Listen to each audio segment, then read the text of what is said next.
द्यावं अशी प्रकारची विनंती आहे।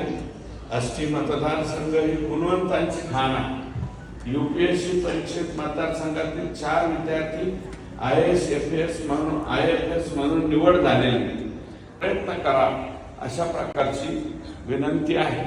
सध्या मराठवाड्यामध्ये सर्वात जास्त MBBS विद्यार्थी हे आष्टी मतदारसंघाचे आहेत, आष्टीचे आहेत, आमच्या पाटोद्याचे आहेत, शिरूरचे। त्या ठिकाणी घोषणा करतो, उत्कृष्ट काम करणाऱ्या शाळांसाठी आमदार चषक ही सुद्धा स्पर्धा मी त्या ठिकाणी ठेवणार आहे।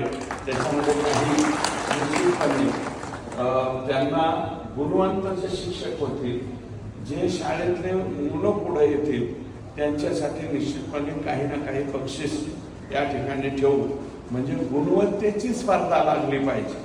बाकीच्या स्पर्धा ठीक आहे, परंतु जशी जरेवाडीची शाळा झाली तसं पोतनकरांना वाटलं आमची शाळा चांगली झाली, कांदनवाडीकरांना वाटलं आमची, त्याच्यानंतर सरदवाडीकरांना वाटलं आमची शाळा चांगली झाली पाहिजे, त्याच्याच तिथं म्हणजे धोपटवाडीला सुद्धा वाटलं की आमची शाळा चांगली झाली पाहिजे। तसं माझं मत असं आहे की आमदार श्री मॉडेल स्कूल ही योजना चालू झाल्याच्या नंतर आपण गुणवत्तेची स्पर्धा लावू आणि त्याच्यामध्ये जे पुढे येतील त्यांचा निश्चितपणे सत्कार करू अशा प्रकारची या ठिकाणी आपल्याला सांगतो। विद्यार्थिनी बी आणि विद्यार्थ्यांनी सुद्धा बिलकुल त्याच्यामध्ये वेळ घालवू नका। हे मी नाही, अश्विनी ताईंनी तुम्हाला सांगितलंय, हे